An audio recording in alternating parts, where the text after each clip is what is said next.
Welcome students, S के Sangwan Hindi classes में आपका स्वागत है। लेटेस्ट हिंदी वीडियो के लिए चैनल को सब्सक्राइब करें और बेल आइकन दबाएं। प्रिय विद्यार्थियों, मैं संदीप कुमार हिंदी प्राध्यापक आज आपके सामने कवि कुंवर नारायण जी की कविता के बहाने लेकर प्रस्तुत हूँ, जो उनके काव्य संग्रह इन दिनों से ली गई है। कविता शुरू करते हैं। कविता का नाम है कविता के बहाने। कविता एक उड़ान है चिड़िया के बहाने, कविता की उड़ान भला चिड़िया क्या जाने, बाहर भीतर इस घर उस घर, कविता के पंख लगा उड़ने के माने, चिड़िया क्या जाने। शब्दार्थ देखो, उड़ान उड़ने की प्रक्रिया और माने का अर्थ है मायना या अर्थ, प्रसंग, प्रस्तुत पद्यांश, प्रस्तुत काव्यांश या प्रस्तुत काव्य पंक्तियां। हमारी हिंदी की पाठ्य पुस्तक आरो भाग 2 में संकलित कविता के बहाने से लिया गया है या ली गई है। इस कविता में कवि ने उन आशंकाओं को खारिज किया है जिनके बीच आज यह सोचा जा रहा है कि यांत्रिकता या मशीनी युग के प्रभाव से भविष्य में कविता का अस्तित्व नहीं रहेगा। व्याख्या देखो, कविता एक उड़ान है चिड़िया के बहाने। इन पंक्तियों में कवि कविता की उड़ान की तुलना चिड़िया की उड़ान से करता हुआ कविता की उड़ान को अधिक श्रेष्ठ सिद्ध करता है और कहता है कि चिड़िया की उड़ान के बहाने कविता भी एक उड़ान है, परंतु कविता के उड़ान भरने की शक्ति से वस्तुतः चिड़िया अपरिचित। कविता एक उड़ान है चिड़िया के बहाने, कविता की उड़ान भला चिड़िया क्या जाने। इन पंक्तियों में कवि ने कविता और चिड़िया की उड़ान की तुलना की है। जिस प्रकार चिड़िया उड़ान भरती है उसी प्रकार कविता की भी एक उड़ान होती है, और जो कविता की उड़ान होती है उस उड़ान के बारे में चिड़िया को जानकारी नहीं होती। अर्थात चिड़िया अपने पंखों के सहारे उड़ती है और कविता अपनी कल्पना रूपी पंख लगाकर उड़ती है। चिड़िया की उड़ान एक सीमित दायरे में होती है, लेकिन कविता की उड़ान का कोई दायरा नहीं होता, और कविता की उड़ान असीमित होती है, उसके बारे में चिड़िया को जानकारी नहीं होती। बाहर भीतर इस घर उस घर, कहता है जिस प्रकार चिड़िया एक घर से दूसरे घर, बाहर से अंदर उड़ती रहती है, उसी प्रकार कविता भी एक जगह से दूसरी जगह और एक मनुष्य से दूसरे मनुष्य में कल्पना के पंख लगाकर उड़ान भरती है, अर्थात अपने भावों को लेकर जाती है, अपने भाव प्रकट करती है। कविता के पंख लगा उड़ने की माने, कहता है कविता तो कल्पना के पंख लगाकर उड़ती है, और कल्पना के इन पंखों को लगाकर उड़ने का अर्थ चिड़िया नहीं जान सकती, क्योंकि चिड़िया की उड़ान का दायरा सीमित होता है। एक दायरे के बाद, अधिकतम ऊंचाई पर उड़ने के बाद थकने के कारण चिड़िया को वापस लौटना पड़ता है, लेकिन कविता की उड़ान का कोई दायरा नहीं होता। कविता जहां अपने भावों में प्रकृति का वर्णन करती है, वहीं मनुष्य के आंतरिक भावों का भी वर्णन करती है। तो यहाँ कवि ने कविता को चिड़िया से श्रेष्ठ सिद्ध किया है। फिर देखो एक बार, कविता एक उड़ान है चिड़िया के बहाने। कवि कहता है कि कविता भी चिड़िया के उड़ान की तरह, जिस प्रकार चिड़िया उड़ती है उसी प्रकार कविता भी उड़ान भरती है, अर्थात चिड़िया की तरह ही कविता कल्पना रूपी पंखों के सहारे उड़कर विचारों और भावों को हर जगह व्यक्त करती है। कविता की उड़ान भला चिड़िया क्या जाने, लेकिन कविता की कल्पना रूपी पंखों की इस उड़ान के बारे में चिड़िया को कोई जानकारी नहीं होती। बाहर भीतर इस घर उस घर, जिस प्रकार चिड़िया बाहर अंदर एक घर से दूसरे घर में उड़ती है, उसी प्रकार कविता के भाव और विचार भी जहाँ प्रकृति का वर्णन करते हैं, वहाँ मनुष्य के मन के भावों को भी व्यक्त करते हैं। कविता के पंख लगा उड़ने के माने, चिड़िया क्या जाने, कि चिड़िया है वो कविता के कल्पना रूपी पंखों को लगाकर उड़ने के अर्थ के बारे में नहीं जानती। भाषागत विशेषताएं देखिए, इन पंक्तियों में कवि ने कविता की उड़ान की तुलना चिड़िया की उड़ान से करते हुए कविता की उड़ान को अधिक श्रेष्ठ सिद्ध किया है, क्योंकि चिड़िया की उड़ान की एक सीमा है जबकि कविता की उड़ान अनंत है। भाषा आम बोलचाल की सरल सहज खड़ी बोली है। तद्भव शब्दावली का प्रयोग किया गया है। छंद मुक्त कविता है। व्यंजना शब्द शक्ति का प्रयोग हुआ है। अलंकार देखिए, कविता एक उड़ान है चिड़िया के बहाने, तो यह कविता का मानवीकरण किया गया है, इस कारण से मानवीकरण अलंकार है। और कविता की उड़ान को चिड़िया की उड़ान से श्रेष्ठ सिद्ध करने के कारण व्यतिरेक अलंकार है। बाहर भीतर इस घर उस घर, यहाँ रैवण की आवर्ती के कारण अनुप्रास अलंकार भी है और पद मैत्री अलंकार का भी सफल प्रयोग हुआ है। चिड़िया क्या जाने, इसमें प्रश्न अलंकार का भी प्रयोग हुआ है। दूसरा पद्यांश देखिए, कविता एक खिलना है फूलों के बहाने, कविता का खिलना भला फूल क्या जाने, बाहर भीतर इस घर उस घर, बिना मुरझाए महकने के माने, फूल क्या जाने। खिलना, विकसित होना, पुष्पित होना, फूलना, महकना, सुगंध बिखेरना, मुरझाना, अलसाना। प्रसंग देखिए, प्रस्तुत पद्यांश हमारी हिंदी की पाठ्य पुस्तक आरोह भाग 2 में संकलित कविता कविता के बहाने से लिया गया है।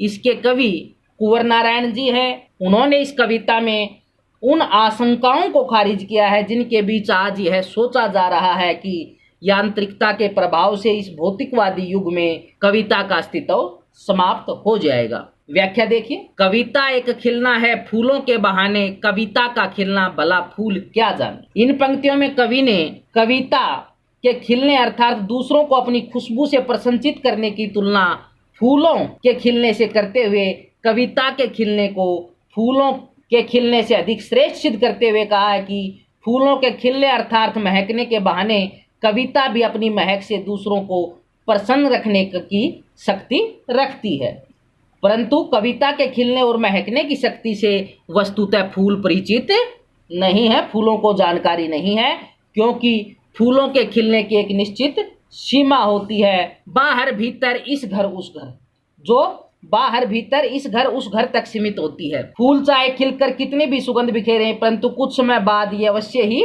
मुरझा जाते हैं तथा अपनी महक खो बैठते हैं, जबकि कविता की सुगंध कालातीत रहती है, दीर्घकालीन रहती है।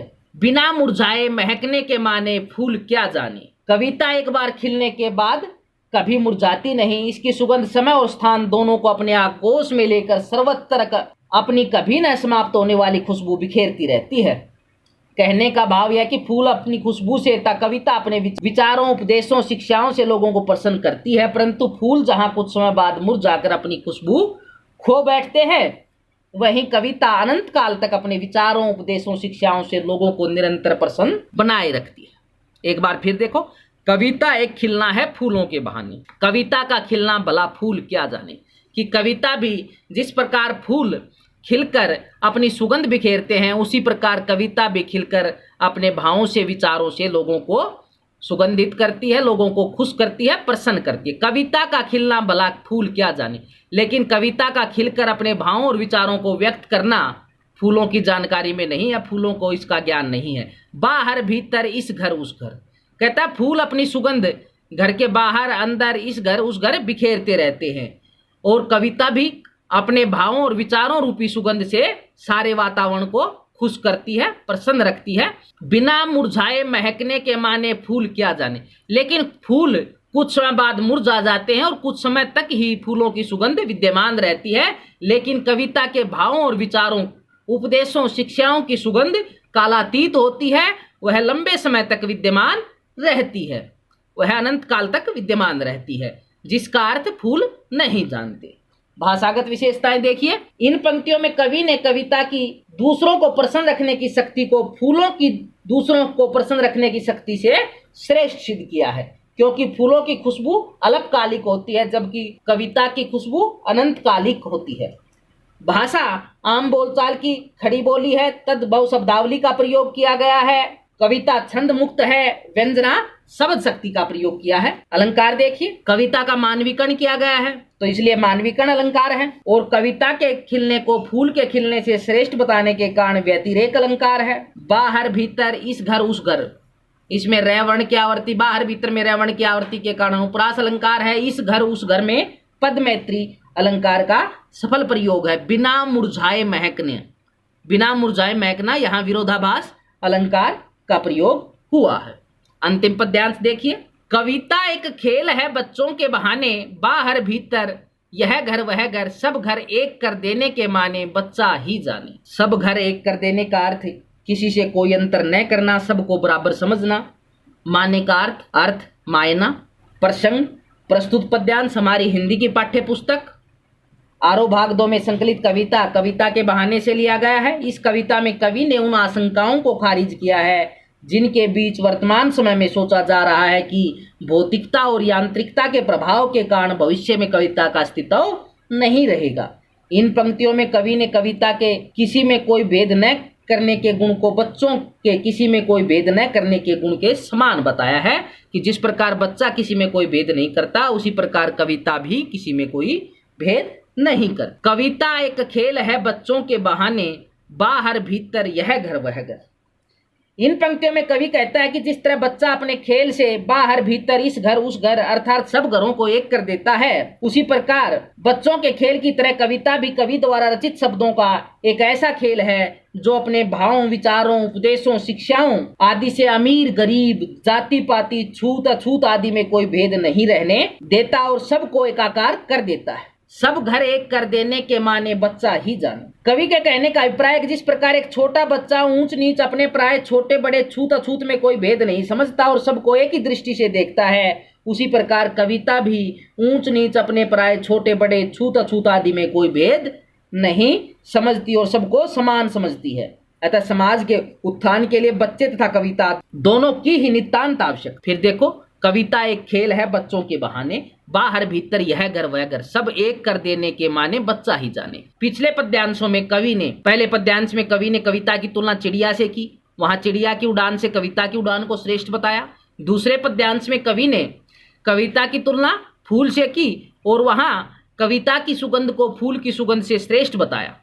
लेकिन इस तीसरे पद्यांश में कवि ने कविता की तुलना बच्चे से की है और दोनों में समान गुण बताया है। कविता एक खेल है बच्चों के बहाने, बाहर भीतर यह घर वह घर, सब घर एक कर देने के माने कि जिस प्रकार बच्चा खेलता और खेलते समय वह बाहर अंदर एक घर से दूसरे घर में जाकर सभी घरों को एक कर देता, अर्थात किसी के बीच कोई अंतर नहीं समझता, सबको समान दृष्टि से देखता है, उसी प्रकार कविता भी अपने भावों और विचारों रूपी खेल से सारे संसार को समान दृष्टि से देखती है। कविता के भाव, विचार, उपदेश, शिक्षाएं सबके लिए, अमीर गरीब के लिए, अछूत अछूत के लिए, उच्च वर्ग और निम्न वर्ग के लिए, सबके लिए समान होते हैं।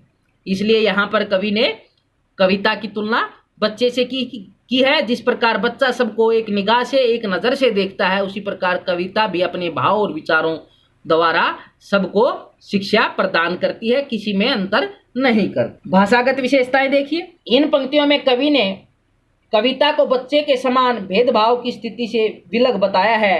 भाषा आम बोलचाल की सरल सहज खड़ी बोली है, तद्भव शब्दावली का प्रयोग किया गया है, छंद मुक्त कविता है। इन पंक्तियों में कविता का मानवीकरण किया गया, इसलिए मानवीकरण अलंकार है। बच्चे और कविता में समानता दिखाई गई है, इसलिए उपमा अलंकार है। बच्चों के बहाने वैवर्ण की आवर्ती के कारण अनुप्रास अलंकार है। बाहर भीतर में रैवर्ण की आवर्ती के कारण अनुप्रास है। बाहर भीतर यह घर वह घर, यहाँ पद मैत्री अलंकार का भी सफल प्रयोग हुआ है।